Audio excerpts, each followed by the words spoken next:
Hello and welcome to my YouTube channel Success JK247. So guys, a good news for you all that अब मैं आपके लिए journal science की videos लेके आ रहा हूं। आज मैं उसका पार्ट 1 केमिस्ट्री का जो टॉप 100 MCQs आपके मैंने बनाए हुए हैं उसका पार्ट 1 आज हम लोग डिस्कस करेंगे। तो बिफोर प्रोसीडिंग मैं आपसे यही डिस्कस करना चाहता हूं कि जर्नल साइंस का जो टॉपिक है आपके पंचायत अकाउंट असिस्टेंट आपके क्लास 4th के एग्जामिनेशन में आना है। इसके अलावा कोई भी आप एसएससी का एग्ज़ाम देते हो वहाँ पे भी आपको आएगा। बीएसएफ, सीआईएसएफ या फिर कोई भी जीडी लेवल का एग्ज़ाम एसएससी का एग्ज़ाम है उसमें आते हैं, तो ये उसके लिए वेरी वेरी वेरी इंपॉर्टेंट है। ये क्वेश्चन मैंने खुद बनाए हुए हैं, एक एक क्वेश्चन चुन चुन के बनाया हुआ है जो पिछले सालों में आता है। तो हर एक क्वेश्चन पे आपने बड़े ध्यान से बड़े फोकस के साथ इसको समझना है। तो सो लेट अस प्रोसीड विदाउट एनी डिले।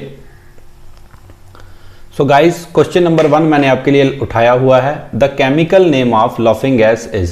देखो केमिस्ट्री के अंदर आप लोग बात करोगे तो केमिकल नेम्स जो हैं वेरी वेरी इंपॉर्टेंट होते हैं। क्लियर? तो केमिकली उनका नाम क्या बनता है, किन चीज़ों का क्या होता है, वेरी इंपॉर्टेंट होते हैं। तो सबसे पहला क्वेश्चन मैंने यही लाया है, लाफिंग गैस। तो स्टूडेंट्स, अच्छी गैस है जिसको इनहेल करने के बाद आपका हंसने का मन करता है। तो ये जो गैस है इसका जो केमिकल नेम है वो है नाइट्रस ऑक्साइड। नाइट्रस ऑक्साइड क्यों बोलते हैं इसको नाइट्रस ऑक्साइड? बिकॉज ये इसका केमिकल फॉर्मूला अगर आप लोग देखोगे ये होता है N और O। नाइट्रोजन के साथ ऑक्सीजन जब जुड़ती है तो इस तरह की गैस प्रोड्यूस होती है। क्लियर? नाइट्रोजन ऑक्साइड के बारे में आपने सुना होगा, NO2 ये अलग गैस है और ये जो NO है ये अलग गैस है, इसको बोलते हैं laughing gas. Clear? So let us move next question. Here your question number 2 and question is saying which of the following is an example of a chemical change. Which of the following is an example of an chemical change? So students, chemical change की हम लोगों ने बात करनी है। तो सबसे पहले हमें पता होना चाहिए कि chemical change बेसिकली होते कौन से हैं, कैसे हम लोग पता करते हैं कि chemical change क्या है क्या नहीं है। तो आप लोगों ने क्या करना है, एक सिंपल सा फंडा याद रखना है। दो तरह के चेंज हम लोग केमिस्ट्री के अंदर पढ़ते हैं। First one is physical change and second is chemical change. Clear? तो सिंपल सा फंडा आपने ये याद रखना है कि जो चेंजेस आपके रिवर्सिबल होते हैं, चेंजेस क्या होते हैं रिवर्सिबल, वो फिजिकल चेंजेस में आते हैं, और इररिवर्सिबल जो हैं वो आपके केमिकल चेंजेस के अंदर आते हैं। ध्यान से सुनना बड़े। रिवर्सिबल का मतलब होता है जैसे आपने पानी से बर्फ जमा दी। क्लियर? तो अब आप क्या कर सकते हो, जैसे आप उसको फ्रीजर से बाहर निकालोगे वो क्या करेगी, वापस बर्फ से क्या बन जाएगा, उसका पानी बन जाएगा। तो ये जो चेंज है हमारा पानी से बर्फ बनाने का, बर्फ से पानी, ये रिवर्सिबल है, इसको आप वापस कर सकते हो। क्लियर? इसको अंडू किया जा सकता है। तो ये किस में आता है, फिजिकल चेंज में। और इसके अलावा जो चेंजेस आपके रिवर्सिबल नहीं हैं, जैसा एग्जाम्पल लेते हैं, आपकी एक छोटी सी एग्जाम्पल लेते हैं, बर्निंग ऑफ अ पेपर। आपने एक पेपर को जलाया तो क्या उससे ऐश बन जाएगी? फिर ऐश से आप वापस पेपर नहीं बना सकते, ऐसी कोई भी प्रोसेस नहीं है। वो चेंजेस आपके आते हैं इरिवर्सिबल में। इसमें एक और चीज आपको ध्यान रखनी होती है, जिसके अंदर केमिकल बॉन्ड्स जो हैं बिटवीन द मॉलिक्यूल्स वो टूट जाएं, वो केमिकल चेंज में आता है। जिसके अंदर केमिकल बॉन्ड्स ना टूटे वो आपका फिजिकल चेंज में ही रहता है। क्लियर? तो इसमें से देखते हैं melting of an ice cube. तो अब ये मैंने बता दिया, ये रिवर्सिबल है, फिजिकल चेंज में होता है, ये केमिकल चेंज नहीं है, आंसर नहीं होगा। Boiling of gasoline. देखो बॉइलिंग किसी भी चीज की हो ना, उसमें क्या होता है, सिर्फ आपकी स्टेज चेंज होती है। क्या चेंज होती है? Stage change. जैसे लिक्विड को आप बॉइल करोगे तो वो गैस में चले जाएगा, उसके अंदर की केमिकल बॉन्ड्स जो है ना वो कभी भी नहीं टूटती हैं। क्लियर? तो ये भी आपका फिजिकल चेंज के अंदर ही आता है, ये आपका आंसर नहीं होगा। Frying of an egg. Clear? तो इसको देखते हैं।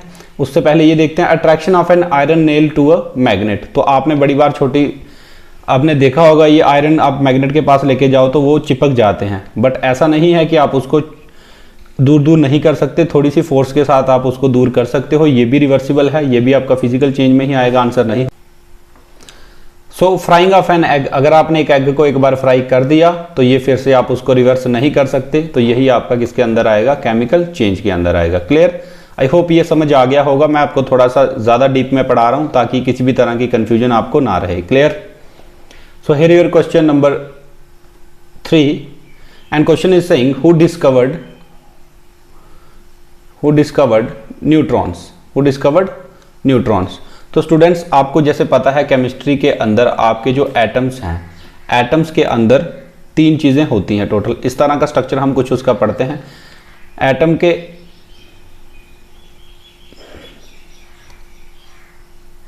एटम के जो सेंटर में एक हैवी पॉजिटिवली चार्ज्ड आपका पार्टिकल होता है जिसको हम क्या बोलते हैं, आपका न्यूक्लियस। क्या बोलते हैं, nucleus.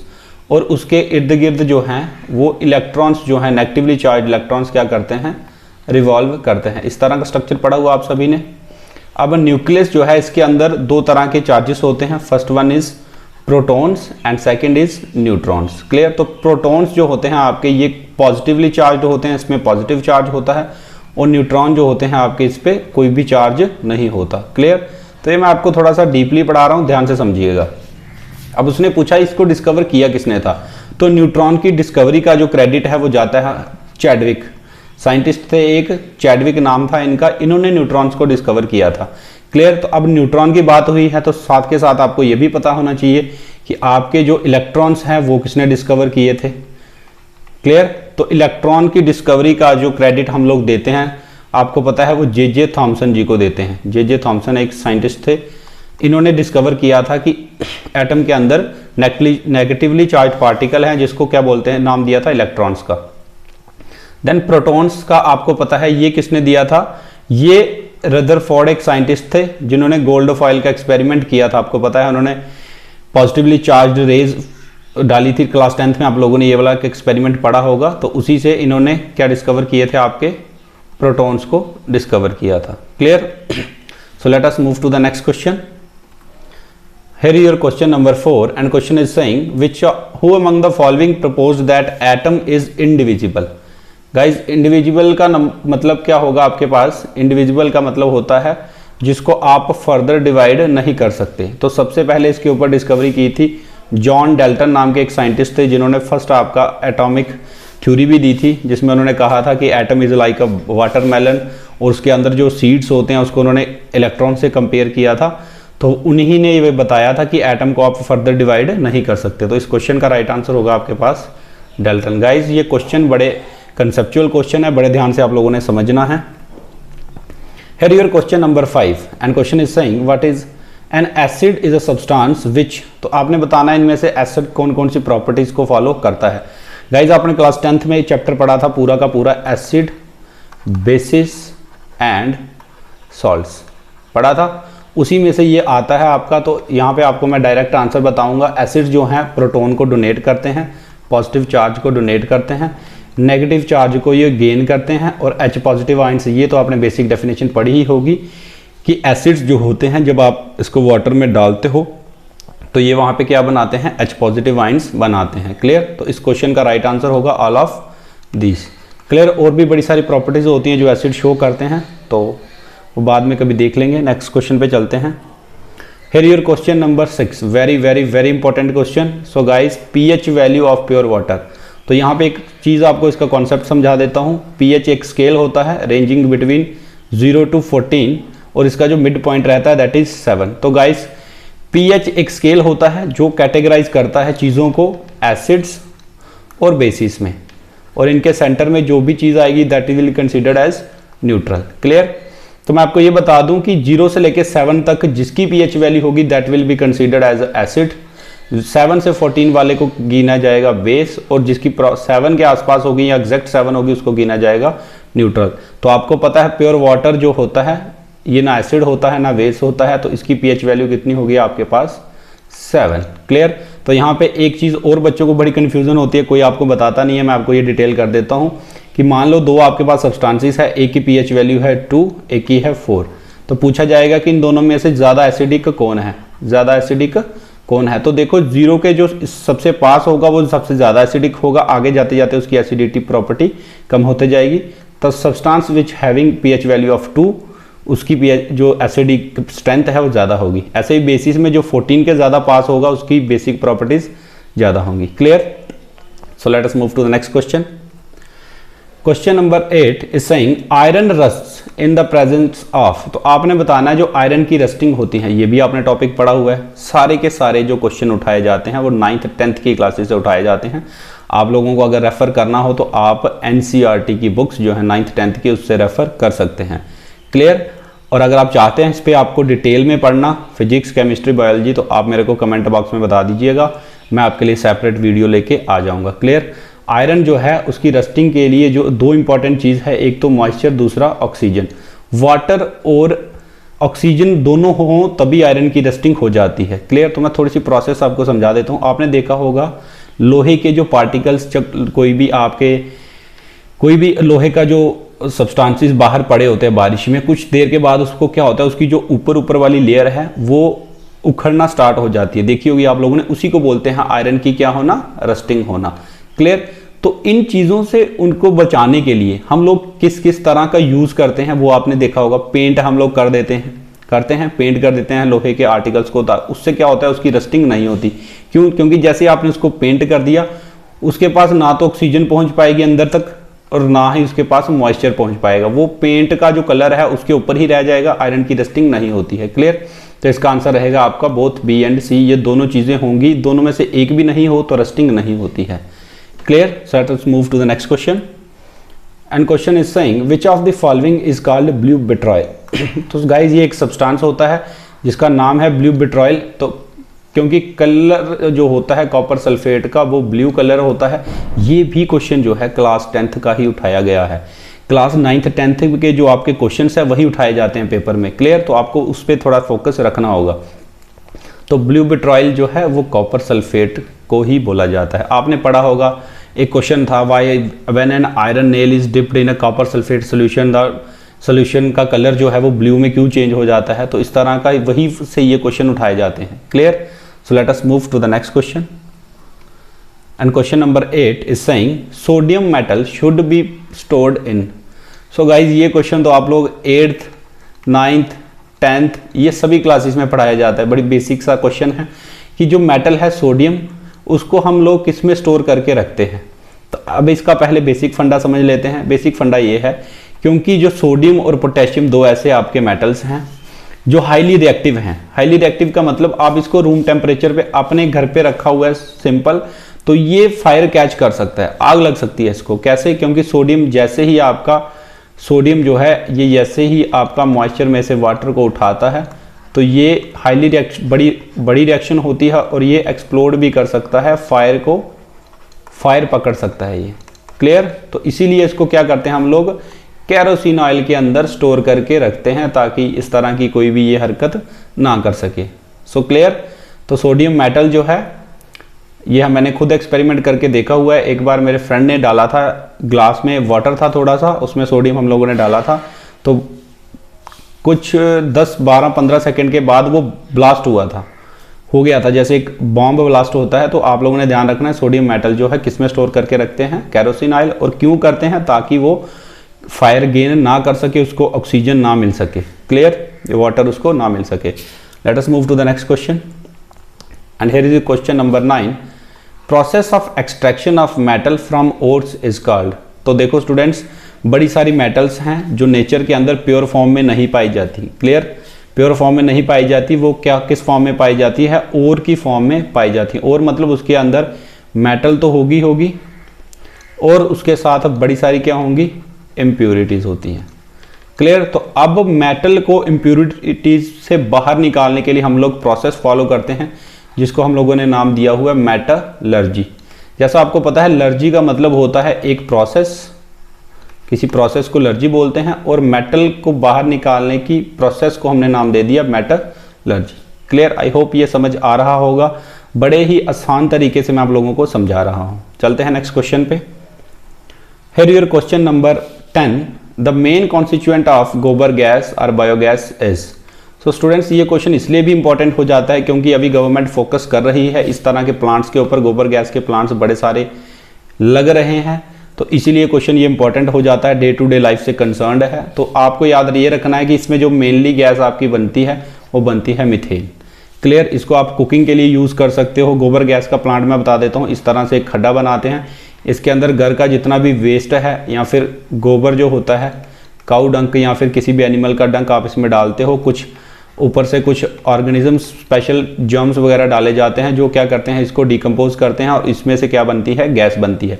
And that gas is एक तो चीप होती है और इजीली आप लोग घरों में उसको कुकिंग वगैरह के लिए यूज कर सकते हो। So let us move to the next question. In acid rain the acid present in highest concentration is. तो स्टूडेंट्स अब ये क्वेश्चन है एसिड रेन का कॉन्सेप्ट है। तो एसिड रेन है, एसिड रेन के अंदर एसिड्स काफ़ी सारे प्रेजेंट होते हैं, लेकिन इसमें मेनली आपका सल्फर डाइऑक्साइड होता है जो रिएक्ट करने के बाद आपका ऑक्सीजन या वाटर के साथ रिएक्ट करने पे आपका बना देता है। दो तरह के एसिड मेनली ये बताता है, एक तो बनाता है सल्फ्यूरिक एसिड और एक बनाता है ये नाइट्रिक एसिड, बट दोनों में कंसंट्रेशन ज़्यादा जो रहेगी वो रहेगी सल्फ्यूरिक एसिड की। Clear? So here your question number 12। Question is saying which of the following will turn blue litmus red. तो इनमें से आपने बताना है कौन जो है ब्लू लिटमस को रेड में कन्वर्ट करेगा। फिर वही एसिड बेसिस में एक टेस्ट जो है होता है आपका लिटमस टेस्ट। कौन सा टेस्ट? Litmus test. तो गाइज जब ये मेरी वीडियो आप लोग देखोगे तो प्लीज़ पेन नोटबुक के साथ बैठिएगा, नोट करते चलते जाइएगा, रिवीजन करके आप लोग आराम से साइंस में अच्छे मार्क्स लाओगे। क्लियर? तो एसिड और बेसिस, देखो लिटमस टेस्ट ये कहता है जो अगर एक एसिड है उसमें आप लोग ब्लू कलर का एक पेपर टाइप रहता है ये, ठीक है, लिटमस पेपर बोलते हैं इसको, लाइकन से बना होता है। ब्लू कलर का अगर आप लिटमस पेपर एसिड में डालते हो तो वो उसको रेड में चेंज कर देता है उसका कलर। और अगर किसी बेस में आप लोग रेड कलर का डालते हो क्या, लिटमस पेपर, तो उसको किस में कन्वर्ट कर देता है? ब्लू में। क्लियर? तो अब उसने ये पूछा है ब्लू लिटमस को रेड में कौन कन्वर्ट करेगा। तो हमें ये तो पता चल गया कि it should be N acid, but अब हमें इनमें से पता होना चाहिए एसिड कौन सा होता है और कौन सा नहीं होता। तो विनेगर की अगर मैं बात करूं, विनेगर आप लोगों ने सुना होगा, सिरका जिसको हम लोग कहते हैं CH3COOH, और इसका नाम जो होता है chemical name that is acetic acid. तो यही एक एसिड है, इनमें बाकी सारे एसिड नहीं है। ये क्या करेंगे, ब्लू लिटमस को किस में कन्वर्ट कर देंगे? रेड में। क्लियर? तो आपने याद रखना है acid converts the blue litmus into red and bases convert red litmus into blue. Clear? तो एसिड को और बेस को पहचानने के बड़े सारे टेस्ट होते हैं, वो मैं आपके साथ डिस्कस करता जाऊंगा। Clear? Question number 13, very very important question, आंखें बंद करके मैं कह सकता हूं पक्का आएगा पेपर में, जरूर आएगा। क्लियर? तो इसमें कंफ्यूजन ये रहती है बच्चों को, बैरोमीटर देखो एक तरह का डिवाइस होता है जो क्या मेजर करता है, आपका प्रेशर को मेजर करता है, बट यहाँ पे चेंज ये है कि ये सिर्फ और सिर्फ एटमॉस्फेरिक प्रेशर को मेजर करता है। जो आर्टिफिशियली प्रेशर प्रेजेंट होता है नेचर के अंदर उसको ये मेजर नहीं करता, एटमॉस्फेयर के अंदर जो प्रेशर है उसी को मेजर करता है। तो आपने याद ये रखना है, ये आंखें बंद करके यार लिख लो इस क्वेश्चन को, आएगा ही आएगा ये। Atmospheric pressure is measured by barometer. Clear? So let us move to the next question. Question number 14, which of the following metals remains in liquid form under room temperature. ये क्वेश्चन भी देखो छोटे से छोटा पेपर और बड़े से बड़े पेपर में आता है। जनरली मैं आपको बता दूं, जो मेटल्स और नॉन मेटल्स को हम लोग कैटेगराइज करते हैं उसमें कुछ प्रॉपर्टीज मैं आपको बता देता हूं। मेटल्स जो होती हैं जनरली आपकी हार्ड होती हैं, सॉलिड होती हैं, फॉर्म में पाई जाती हैं। क्लियर?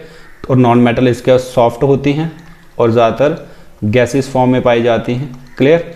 तो एक ही ऐसी मेटल की कैटेगरी है जो रूम टेम्परेचर के ऊपर लिक्विड फॉर्म में पाया जाता है। ये आप लोगों ने देखा होगा, थर्मामीटर वगैरह में ये यूज़ होता है। थर्मामीटर के अंदर जो चीज़ डॉक्टर्स चेक करते हैं कि जो देखा होगा आपने ऊपर नीचे जाती है ना, वैल्यू कैसे फीवर वो मेज़र करता है। जो आपका थर्मामीटर होता है पुराने वाला, आजकल तो डिजिटल भी चल रहे हैं, जो पुराने वाला है जिसमें वो जीभ के अंदर दबाते हैं या फिर यहाँ दबाते हैं कई बारी। तो कौन सा मेटल है, वो होती है आपकी मरकरी। क्लियर? तो mercury is the only metal that remains in liquid form under room temperature. Clear? तो चलते हैं नेक्स्ट क्वेश्चन पे। Question number 15। अच्छा, क्वेश्चन नंबर 14 में एक और चीज डिस्कस हम लोग कर लेते हैं। वो क्या है कि एक इकलौती नॉन मेटल भी है ऐसी। मैंने क्या बताया, नॉन मेटल्स जनरली कौन सी फॉर्म में रहती हैं? गैसेस फॉर्म में। तो ब्रोमीन इकलौती ऐसी नॉन मेटल है जो लिक्विड फॉर्म में रहती है आपकी रूम टेम्परेचर के ऊपर, ब्रोमीन। क्लियर? तो चलते हैं नेक्स्ट क्वेश्चन पे, ये आप लोग नोट कर लेना। कर्ड इज सोर ड्यू टू प्रेजेंस ऑफ। अब आपको पता है दूध से दही बनता है ना? तो वो किसकी प्रेजेंस से बनता है, कौन से एसिड की प्रेजेंस से? तो लैक्टिक वर्ड आप लोगों ने याद रखना है, बिकॉज मिल्क के रिलेटेड जितनी भी चीज़ें हैं लैक्टोज का मतलब ही आपका किससे रिलेट कर जाता है, मिल्क से। तो मिल्क और कर्ड से रिलेटेड कोई भी चीज़ होगी आप लोगों ने उसका आंसर लैक्टिक में लगाना है। तो कर्ड के जो खट्टापन उसमें आता है वो किस एसिड की वजह से आता है, लैक्टिक एसिड की वजह से। तो यहाँ पे एक कॉन्सेप्ट और निकल के आता है कि एसिड्स का जो टेस्ट होता है वो खट्टा टेस्ट होता है, सोर इन टेस्ट, और बेसिस का जो टेस्ट होता है वो कड़वा टेस्ट होता है, जिसको हम लोग कहते हैं bitter in taste. Clear? So let us move to the next question. Yes, important चीज़ है, retinol is a chemical name of. तो गाइस केमिस्ट्री के अंदर जितने भी वाइटामिन्स तो वैसे बायोलॉजी के अंदर पढ़े जाते हैं, तो इन सब का केमिकल नेम होता है, तो आपको उनके केमिकल नेम सर्च करके आप लोगों ने लर्न कर लेने हैं।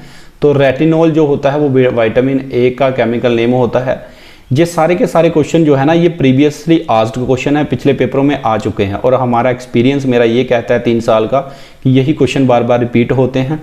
जिस बच्चे ने डीप में साइंस नहीं पढ़ी हुई है वो सिर्फ इन MCQs को 2-3 बार कर लेगा तो आराम से पेपर क्रैक कर जाएगा। Here is question number 17 and question is saying which of the following is the hardest element. तो हार्डेस्ट आप लोगों ने बताना है गाइस। कार्बन की जो प्योर फॉर्म कार्बन में पाया जाता है, एलोट्रोप्स हम लोग जिसको कहते हैं, 2 होते हैं इसके। First one is your diamond and second is graphite. Carbon, diamond and graphite. Clear? तो इन दोनों में हार्डेस्ट जो पाया जाता है दैट इज डायमंड। और आपको जान के हैरानी होगी कि ये जो कार्बन है इट्स नॉन मेटल, और नॉन मेटल का एलोट्रोप ही, हालांकि मैंने बताया था जो नॉन मेटल्स हैं they are soft in nature, उसका एलोट्रोप ही हार्डेस्ट एलिमेंट है धरती के ऊपर। Clear? So diamond is the hardest element on the earth. Clear? तो चलते हैं हमारे नेक्स्ट क्वेश्चन पे। And question is saying which of the following metal is used in plaster of Paris. तो प्लास्टर ऑफ पेरिस में इसमें से कौन सा एलिमेंट आपका यूज होता है?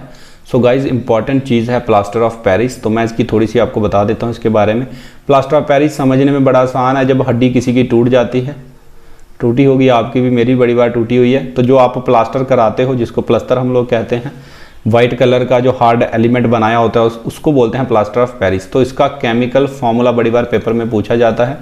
केमिकल फॉर्मूला इसका होता है कैल्शियम सल्फेट डॉट, इसके साथ हाफ जो है आपका वाटर का मॉलिक्यूल जुड़ा होता है। क्लियर? तो इसको बोलते हैं हम लोग प्लास्टर ऑफ पेरिस। इंपॉर्टेंट है, पेपर में पूछा जाता है। तो इसमें से आप क्या लगाओगे, इसमें कौन सा एलिमेंट ज़्यादा प्रेजेंट होता है? कैल्शियम, क्योंकि हड्डियों में भी ज़्यादा क्या होता है? कैल्शियम। तो हड्डी को जब टूट जाती है, जोड़ने के लिए बाहर से उसको कवरिंग देते हैं ताकि वो अंदर उसकी मूवमेंट ना हो सके, और जो उसकी, अगर मान लो हड्डी टूटी हुई है और आप उसको प्लास्टर नहीं करते हो तो वो रेस्ट में नहीं आएगा, तो हिलती रहेगी, वो कभी भी जुड़ नहीं पाएगी। क्लियर? इसीलिए उसको प्लास्टर चढ़ा देते हैं ताकि मूवमेंट ना हो, और जो आपकी अंदर से बोन है वो रीग्रो कर जाए, ग्रो कर जाए, और उसके साथ जो गैप उसमें आया है, क्रैक जो उसमें आया है, वो भर जाए। Clear? So let us move to the next question. Question number 19 guys, question is saying carbon occurs in nature in the purest form as diamond, option है graphite, carbon black and coal. तो अभी मैंने बताया carbon की जो purest form मानी गई है दैट इज डायमंड, और यही आपका हार्डेस्ट एलिमेंट भी होता है। आई होप ये समझ आ रहा होगा। कार्बन एंड इट्स कंपाउंड का पूरा चैप्टर है क्लास 10th में केमिस्ट्री का, तो उसमें से आप लोगों ने याद रखना है उसको। ठीक है, चलते हैं नेक्स्ट क्वेश्चन पे। Here your question number 20। So guys nuclear reactor का जो टॉपिक है ना, इसमें से क्वेश्चन वो बनाते हैं, काफ़ी बारी बनाते हैं। तो क्वेश्चन आपने याद ये रखना है कि न्यूक्लियर रिएक्टर के अंदर बड़ी सारी चीज़ें यूज़ होती हैं। हम लोगों को बस यही पूछा जाता है ज़्यादातर कि मॉडरेटर के तौर पे केमिकल रिएक्शन में मॉडरेटर का यूज़ किस एलिमेंट या किस सब्सटेंस का होता है। तो आपने याद रखना है हैवी वाटर के मॉलिक्यूल, जिसको हैवी वाटर बोलते हैं हम लोग, उसका यूज़ होता है एज ए मॉडरेटर। तो पूरी की पूरी रिएक्शन के अंदर हैवी वाटर का यूज़ होता है। इंपॉर्टेंट क्वेश्चन है, बार बार कह रहा हूँ, ये क्वेश्चन सारे के सारे पेपर में आए हुए हैं। अगर आप ये सीरीज़ पढ़ लेते हो तो 8+ की मैं गारंटी 10 में से ले सकता हूँ आपकी अकाउंट असिस्टेंट में, और जनरल साइंस के जितने आएंगे क्लास 4th के तो पूरे के पूरे ही इसी में से आएंगे, जो पूरी सीरीज़ चलेगी ये। क्लियर? चलते हैं नेक्स्ट क्वेश्चन पे। Question number 21। तो हु डिस्कवर्ड रेडियो एक्टिविटी। तो स्टूडेंट्स रेडियो एक्टिविटी का कॉन्सेप्ट बड़ा अच्छा है, मैडम क्यूरी ने इसको डिस्कवर किया था। एक छोटी सी मज़ेदार बात आपको समझाता हूँ, होती क्या है रेडियो एक्टिव एलिमेंट्स उनको बोला जाता है जो क्या करते हैं, डे बाय डे डिकम्पोज हो जाते हैं अपने आप। एक एग्जांपल समझाता हूँ। आप लोगों ने वो रबर बैंड देखे होंगे जो मेले वगैरह से मिलते थे हमें, लाइट बंद है, सब बंद है अगर रूम के अंदर, तो वो फिर भी शाइन करते थे, बड़े सारे कलर्स उसमें, ग्रीन कलर मोस्टली आता था। तो वो आपका रेडियो एक्टिविटी को शो करता है, और दिन ब दिन आप देखते हो वो रबर अपने आप जो है उसका जो थिकनेस है वो कम होती जाती थी। तो वो क्यों होती थी? क्योंकि वो उसका प्रॉपर्टी है, उसकी रेडियो एक्टिविटी प्रॉपर्टी है जिसमें वो डे बाय डे डिकम्पोज खुद ही होता जाता था। मैडम क्यूरी ने ये डिस्कवर करा था। क्लियर? तो याद रखना, radioactivity was discovered by madam Curie. Clear? Question number 22 and it is saying the term used PVC in plastic industry stands for. तो आजकल बड़े से ज़्यादा यूज़ हो रहा है पीवीसी एलिमेंट्स का, तो इसकी फुल फॉर्म आती है पेपर में, फुल फॉर्म इसकी होती है पॉलीविनाइल क्लोराइड। तो केमिस्ट्री का डीप टॉपिक आपको समझ नहीं आएगा, याद रखिए पीवीसी का फुल जो नेम है that is polyvinyl chloride. Clear? So let us move to the next question and question is saying oil of vitriol. Oil of vitriol जो है वो किसको बोला जाता है? तो स्टूडेंट्स आपने याद रखना है, ये सल्फ्यूरिक एसिड को नाम दिया गया है। रीज़न क्या है जानने की ज़रूरत नहीं है, याद रखना है बस सल्फ्यूरिक एसिड क्या को बोला जाता है, oil of vitriol. Clear? Moving to the next question, question number 24। So students DDT, तो ये एक तरह का आपका जो है ट्रीटमेंट में काम आता है, किसके? मलेरिया वगैरह की ट्रीटमेंट में ये यूज़ हुआ था स्टार्टिंग में। तो एक टाइप का ये क्या होता है, इंसेक्टिसाइड होता है। Clear? So let us move to the next question and question number 25 is saying nucleus of an atom contains. तो गाइज एटम का स्ट्रक्चर मैंने आपको बता दिया था, सेंटर में क्या होता है, न्यूक्लियस होता है, और इसके इर्द गिर्द आपके इलेक्ट्रॉन रिवॉल्व करते हैं। न्यूक्लियस के अंदर दो चीज़ें प्रेजेंट होती हैं, प्रोटॉन प्लस न्यूट्रॉन। तो इस क्वेश्चन का राइट आंसर क्या होगा, प्रोटॉन एंड न्यूट्रॉन्स। क्लियर? तो moving to the next question. ये एटम का जो स्ट्रक्चर है ना, इसको थोड़ा सा आप डिटेल में पढ़ लेना। वैसे मैं इसके लिए अलग से वीडियोस लेके आऊँगा, आपका केमिस्ट्री की 9th 10th NCERT पूरी कवर कराऊंगा, लेकिन तब तक आप अगर एग्जाम उससे पहले आ जाए तो आप लोग एटम का स्ट्रक्चर एक बार डीप में पढ़ लेना। क्लियर? तो moving to the next question, question number 26 saying when magnesium ribbon is burnt in air the ash formed is. तो ये क्वेश्चन भी आप लोगों को क्लास 9th और 8th का ही उठाया गया है। आपको पता है बर्निंग ऑफ मैग्नीशियम रिबन के बारे में आपने सुना होगा, burning of magnesium rubber. Clear? तो उसमें यह आता था कि जब करते हैं तो क्या होता है, तो वो उसमें जो ऐश बनती है उसकी कौन से कलर की बनती है, वाइट कलर की। जिन्होंने एक्सपेरिमेंट करे होंगे 11th 12th में केमिस्ट्री लैब में गए होंगे उनको पता है, ये वहाँ पे एक्सपेरिमेंट करवाते भी हैं। तो याद रखना है magnesium, when magnesium is burnt in air the ash formed का जो कलर होगा वो वाइट होगा। क्लियर? जनरली ऐश का कलर जो है आप लोगों ने देखा हुआ वो ब्लैक वगैरह ही होता है या फिर ग्रेइश कलर होता है। तो ये अलग तरीके का एक ऐश बनती है जिसका कलर क्या होता है, white. Clear? Moving to the next question, question number 27। Yes, important question है। आपको पता है एक बहुत बड़ी ट्रेजेडी हो गई थी भोपाल के अंदर, बहुत बड़ी ट्रेजेडी हुई थी, बहुत बड़ा ये हाहाकार मचा था भोपाल गैस ट्रेजेडी। इसमें क्या हुआ था, एक गैस थी जो वहाँ से लीक हो गई थी जिससे हज़ारों लाखों लोगों की हेल्थ पे असर पड़ा था, कुछ की तो डेथ भी हो गई थी, जान भी चली गई थी। तो वो गैस थी आपकी मिथाइल आइसोसाइनेट। तो ये आप लोगों ने याद रखना है, मिथाइल आइसोसाइनेट। क्लियर?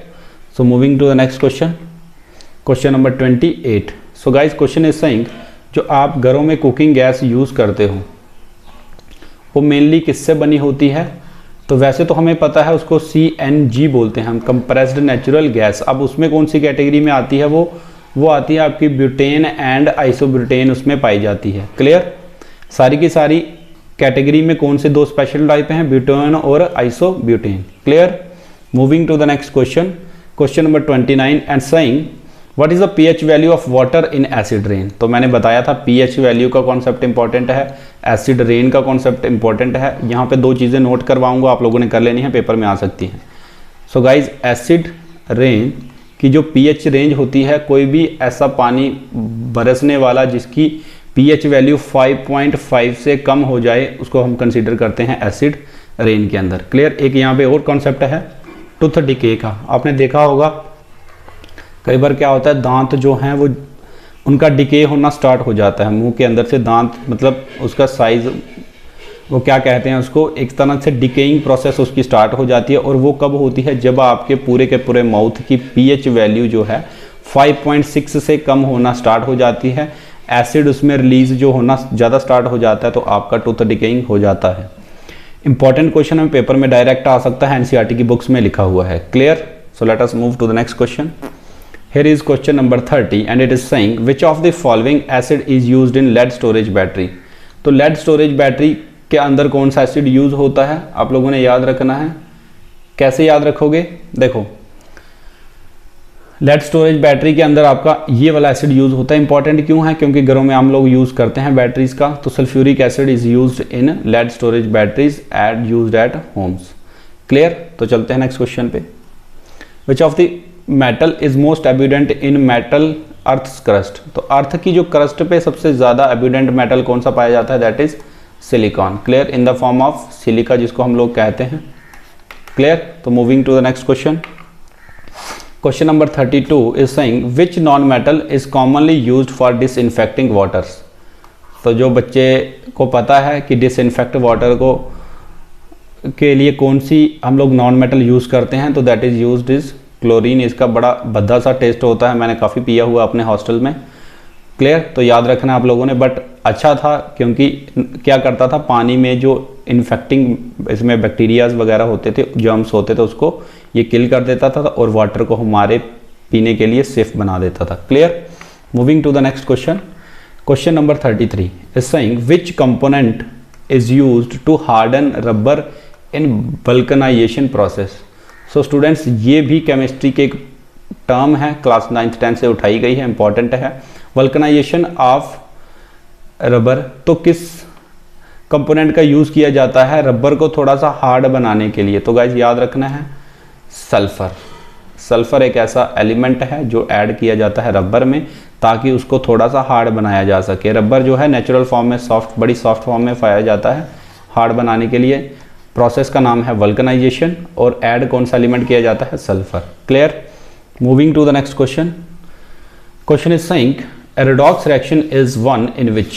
तो guys chapter number 1 class 10th, फिर वही बात, टाइप्स ऑफ केमिकल रिएक्शंस, तो यही चैप्टर है आपका। उसमें आपकी डिफरेंट टाइप की रिएक्शंस होती हैं, जिसमें मैं बात करूंगा कॉम्बिनेशन रिएक्शन, डीकम्पोजिशन रिएक्शन, ठीक है, displacement reaction, double displacement reaction, redox reaction. तो अभी इतना डिटेल में ना जाते हुए मैं आपको डायरेक्ट बता देता हूं कि रिडॉक्स रिएक्शन किसको बोला जाता है। एक ऐसा जिसमें एक सब्सटेंस आपका ऑक्सीडाइज होता है और दूसरा क्या होता है, रिड्यूस। ऑक्सीडाइज का मतलब बता देता हूं, जिसमें ऑक्सीजन ऐड होती है या फिर हाइड्रोजन उसमें से रिमूव हो, उसको ऑक्सीडाइजेशन की प्रोसेस बोलते हैं। और इससे उल्टा ऑक्सीजन जिसमें लूज हो रही हो, हाइड्रोजन गेन हो रही हो, उसको बोला जाता है रिडक्शन की प्रोसेस। तो एक रिडॉक्स रिएक्शन के अंदर क्या होता है, ये दोनों की दोनों प्रोसेस साइमल्टेनियसली होती हैं। Clear? Moving to the next question. And question is saying the reaction in which two compounds exchange their ions to form new two compounds। So guys, ये डेफिनेशन है बेसिक आपकी डबल डिस्प्लेसमेंट रिएक्शन की, जिसमें क्या होता है, दो आपके मेटल्स और एक दूसरे को क्या करते हैं, डिस्प्लेस करते हैं और आयंस की एक्सचेंज होती है, और ये प्रोसेस को नाम दिया गया है double displacement reaction. Clear? Moving to the next question. Commercially sodium carbonate is known as, very very important question. और इसके साथ साथ बड़े सारे ऐसे कंपाउंड्स हैं जो डेली लाइफ में यूज़ होते हैं, आपको पता होने चाहिए।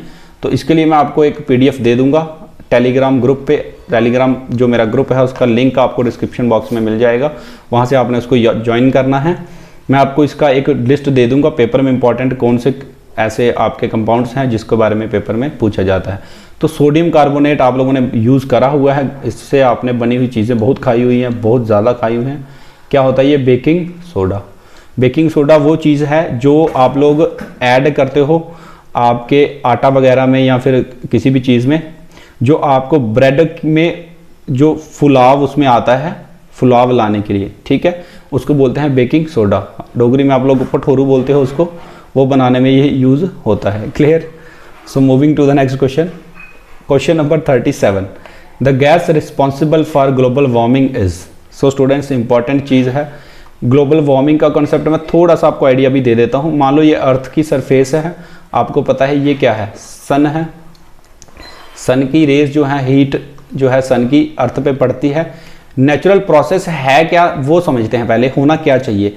होता क्या है, ड्यूरिंग द डे टाइम जब सन आपका पीक पे होता है, जब सन पूरे रहता है तो वो हीट छोड़ता है, वो अर्थ सरफेस को क्या करती है, दिन में क्रॉस कर जाती है, और ये जो इसका अर्थ सरफेस है इसको गर्म कर देती है। आप लोगों ने फील किया होगा शाम के टाइम 4-5 बजे के टाइम अगर आप अपनी लॉबी वगैरह में, बेरांडा वगैरह में बैठते हो तो वो हीट वहां पे फील होती है। क्लियर। अब ड्यूरिंग नाइट टाइम क्या होता है, वही हीट जो है वो, क्योंकि सूर्य नहीं होता और आपको पता है जो हीट एनर्जी होती है हायर कंसंट्रेशन से लोअर कंसंट्रेशन की तरफ भागती है। क्लियर, समझ रहे हो। तो ये रात में क्या होता है, सारी की सारी हीट जो है इससे निकल जाती है और अर्थ सरफेस फिर से नॉर्मल हो जाता है। फिर नेक्स्ट डे फिर सूर्य निकलता है, फिर हीट पकड़ता है, वापस चला जाता है। अब पंगा क्या हो रहा है, यहाँ पे जो आपकी लेयर है ना एटमॉस्फेयर की, क्या है, लेयर है एटमॉस्फेयर की, इसके ऊपर एक ऐसी गैस है जो अपनी परत बना रही है, अपनी अलग से लेयर बना रही है, दैट इज कार्बन डाइऑक्साइड। ये क्या करती है, ये जो जब ये हीट वापस जाना चाहती है ना रात के टाइम में, ये इसको जाने में रोकती है, जाने में ये क्या करती है, रोकती है। रोकने की वजह से क्या होता है, अब वो हीट कहाँ रह रही है, एटमॉस्फेयर के अंदर। अब एटमॉस्फेयर के अंदर एक्स्ट्रा हीट रहेगी तो वो क्या करेगा, गर्म करेगा। तो अर्थ के एटमॉस्फेयर को गर्म करने की जो प्रोसेस बन रही है उसको बोला जाता है global warming. Clear. Global warming का मतलब हो गया ऐसी प्रोसेस जिसकी वजह से क्या हो रहा है, अर्थ का जो एटमॉस्फेयर है होल वो क्या हो रहा है, हीटअप हो रहा है, गर्म हो रहा है, उसको बोलते हैं ग्लोबल वार्मिंग। मैंने आपको समझा दिया, कार्बन डाइऑक्साइड एक ऐसी गैस है जो उसको रोकने जाने से रोकती है। दैट्स वाई जो गैस रिस्पॉन्सिबल है किसके लिए, ग्लोबल वार्मिंग के लिए, that is carbon dioxide. I hope ये आपको समझ आ गया होगा। क्लियर। चलते हैं नेक्स्ट क्वेश्चन पे। Question number 38, which of the following is used for preparing match sticks. Important चीज है, मैच स्टिक आप लोगों ने सबने देखी होगी, यूज भी करी होगी। तो इसमें क्या होता है, जो आपका यूज होता है that is known as red phosphorus. यहाँ पे तो ऑप्शंस अच्छे दिए हुए हैं, कंफ्यूजन होने वाली बात नहीं है। अगर आपने ये नहीं सुना होता और आपके पास एक ऑप्शन दे देता वो ब्लैक फास्फोरस, तो आप इजीली कंफ्यूज हो जाते और इसको टिक कर देते, बट ऐसा नहीं होता। आल्दो उसका कलर रेड में भी आता है, वो जो उसका आगे लगा होता है, और ब्लैक में भी आता है, but the substance that is used is known as red phosphorus. Clear. याद रखना आप लोगों ने, कंफ्यूज नहीं होना है। आई होप ये क्लास आपको बेहतरीन लगी होगी। इंपॉर्टेंट टॉपिक्स मैंने उठाए थे, क्वेश्चन के साथ साथ MCQs के साथ साथ आपको क्वालिटी की जो कॉन्सेप्ट्स हैं वो भी देखने को मिलेंगी। तो स्टूडेंट्स, अगर आप लोग चाहते हो कि NCERT बुक्स को मैं डिटेल में पढ़ाऊँ, उसके ऊपर लेक्चर्स बनाऊँ बड़े बड़े जिसमें आप बेसिक चीज़ें क्लियर कर सकते हो, तो आप मेरे को कमेंट बॉक्स में लिख के बताइएगा, या फिर मेरे नंबर जो व्हाट्सएप का नंबर है, नंबर मैं यहाँ लिख देता हूँ 7006718564, इस पर मेरे को टेक्स्ट कर सकते हो, व्हाट्सएप कर सकते हो। Clear. So thanks for watching guys, have a good day. आप हमारे व्हाट्सएप ग्रुप को ज्वाइन कर सकते हो, टेलीग्राम पे मेरा चैनल है, लिंक्स आपको डिस्क्रिप्शन बॉक्स में मिल जाएंगे। So thank you very much, have a good day guys. एक बात फिर जाते जाते कहना चाहूँगा कि हार्ड वर्क जितना आप लोग इस टाइम में कर सकते हो with smart strategy, hard work with smart strategy, आपको ज़्यादा डिटेल में पढ़ने की ज़रूरत नहीं है, जितनी आपको ज़रूरत है आपने उतना ही पढ़ना है और अपने गोल को अचीव करो। ये मेरी प्रे है गॉड से। Thank you.